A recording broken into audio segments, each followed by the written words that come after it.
I have a question that I would like to ask you today. Are you helping them? Are you hindering them? Are you helping them? Are you hindering them? Are you enabling them to do the things that they do? I want you to think about your life. And I want you to think about that person who always come to you. You know, that person who says, I know that she's going to help me. I know that he's going to help me. But I want you to think about this in helping that individual out. Are you really helping them or you're hurting them? I want you to think about that now. You know, when somebody is always coming to you with the bills, now they always coming to you saying that they need help. And so they already know, if I go over to Sheila, if I go to Tanya, if I go to Henry, if I go to Willie, I know that they're going to help me out with my bills. So ask me this question. When you're always helping them with their bills, do you think they ever want to do better by their bills? See, they get their money and they do what they want to do with their money. They're not trying to do any better with their money. Because, and ask yourself this question, do you think they're ever going to want to do better with their money if they know that they can always come and get your money? I want you to think about it. It's not to say that people don't need help and we don't help people, but some people need help every week. Some people need help every month. Some people need help every day you turn around. And when we think that we're helping them, we're not really helping them. We're hindering them and we're enabling them to do the things that they really don't need to do. Some of us know right now, with a family member, with a friend, they come to us and we already know when they get the money, they're going to go buy drugs with their money. They're going to go buy alcohol with that money. They're going to go gamble with that money. We already know it. And some of us keep on giving them the money. We keep giving them the money and we know exactly what they're doing with the money. It's time for some of us to stop because we're going to be held accountable in God's eyes for constantly giving them the money. It's a different thing if we knew they was doing different with the money. But some of us already know when they get the money, we know what they're going to do. And we're guilty because it's just like we're helping them put the needle in their arm. We're helping them guzzle that liquor down their throat. We're helping them pop the pills. We're helping them stay in that bad habit and we don't even know it. And maybe you don't know it, but today it's time for you to know it. That you're helping them. You're enabling them to never want to get out those drugs. You're enabling them to never want to do better with their money. I want you to think about it. And could that very well be you? Could you be one of those people who truly think that I'm helping them, but you're really hindering them. You're hurting them and you're enabling them. It's time for some of us to step back and say no more. I won't do it no more. Somebody right now has a loved one, has a child. And every time they tear up the car, you always fixing the car. You always running out to buy them a new car. Do you think that they're ever going to do better by their car? Do you ever think that they're going to do better? Every time they tear something up, you running out to go get it fixed or you running to go get them something else. How is that helping them? How is it?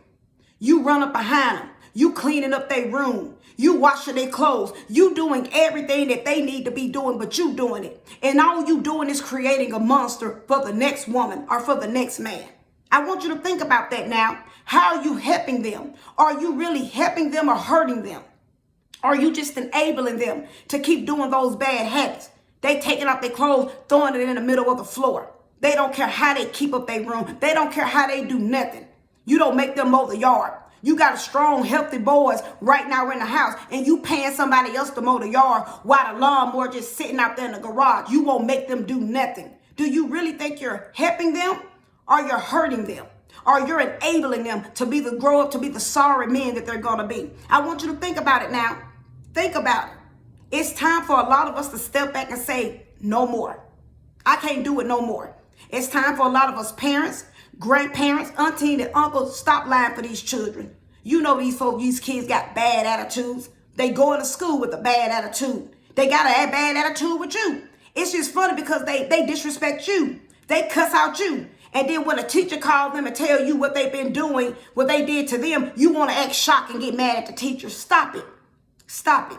Because you're enabling their bad attitudes. Some of you parents, you watch your daughters go out there with those short clothes on, those tight clothes on, talking about she going on a date, and you think it's the cutest thing, posting that mess on Facebook, and then you shocked she came back with a child. Come on now. We got to stop doing it. We got to stop doing it. We watching the things that our children are doing, and we're not saying anything. Sitting in your house smoking a dope, sitting in your house drinking. They disrespecting you. And you shocked that they do it to somebody else too? Come on now. And parents, what about you? Uncle and aunties, what about you? What about the things that we do in front of these children? And then we shocked. We act like we shocked. We allow the men to lay up on us. We allow the men to never marry us. So you shocked that your daughter get a man just like you. Come on now, fathers. You laying up on the girl mama. You don't help her out. You don't work. You don't get a job. But then you shocked that your daughter got somebody just like you and you don't like it. You don't like it. You want to fight him. You want to fight him. But he's doing her the very same way that you're doing her mama. Doing the same thing. Are we being a true example that we're called to be to these children? It ain't no need of getting mad at these children. Are you being a better example that you're called to be to these children? I want you to think about them. And I just want you to think over your life and ask yourself that question. Am I helping them? Am I hindering them? Or am I enabling them to the point where they don't want to do any better? Why would they go out and get a job if they know that you're going to continue to pay their bills? You're going to continue to put money in their hands. Why do they want to do better? They'll never want to do better. They'll never want to do better. You got somebody right now and you talking to your friend about you don't need to cheat on your wife. You don't need to cheat on your husband, but you allowing them to bring their lover over to your house. Come on now. I want you to think about that now. You telling them they need to do better, but you allowing your friend to get your car so you can go drive it over to other woman's house. Come on now.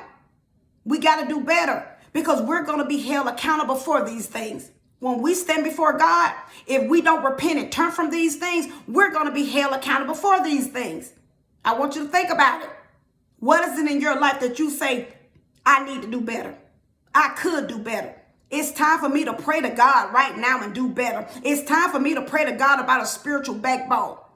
It's time for me to stand up and pray to God to have a spiritual backbone so I can stand alone. So it don't matter if I don't have nobody to hang out with.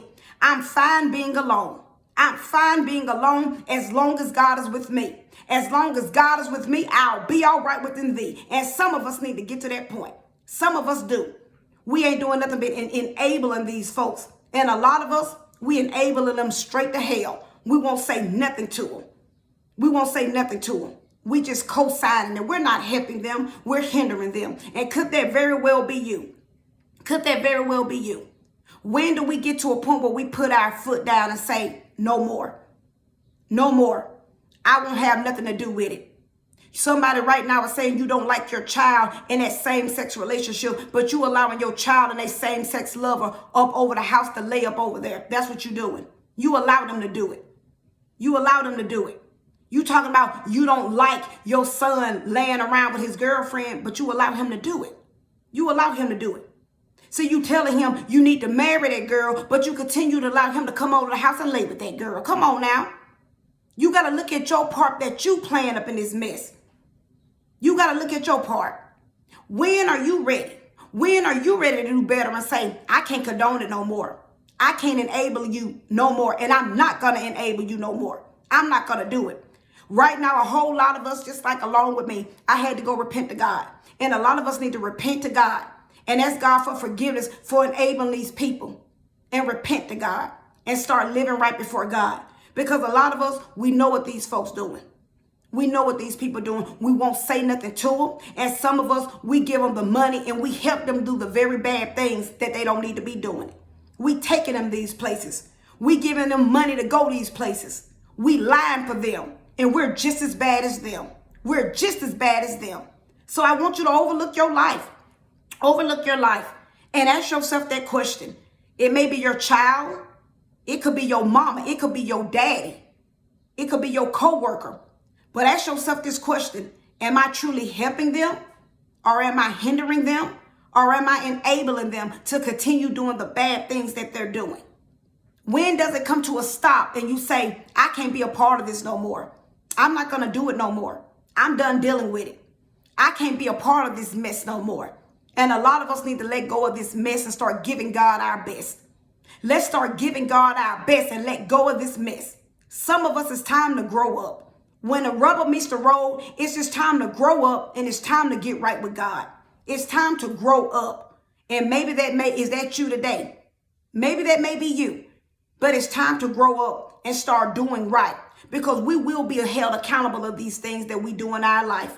And you may not believe it because you're lazy and you don't think that you're going to be held accountable for nothing. but you will be held accountable for the things that you do and you don't do on this earth. So a lot of us, it's time for us to get right. It's time for us to start getting our life together and quit upholding people in their mess. Say, I'm not going to do it no more. I don't care if you don't talk to me no more. I don't care if you don't come over my house no more. Some of y'all don't need to talk to these folks anyway. Some of y'all don't need to let these folks come over to your house no way, just to be honest. Some of y'all need to stop going the same places that you used to go. Some of you just need to stop doing it anyway. Some of you need to stop it. It's time to put a new lease on life. It's time. It's time to start doing right, and it's time to get right. It's time for us to do right and get right and do right in God's eyesight. So ask yourself that question. And if you need a spiritual backbone, pray to God and ask God to give you a spiritual backbone so you can stand alone. Ask God right now, give me a spiritual backbone so I can stand alone. So when your eyes close, you know you will be in the right connection with God when you're standing with him alone. So always remember my closing. Self-examination is the best examination. But Jesus Christ is Lord, and he's all we have. Have a great rest of the day.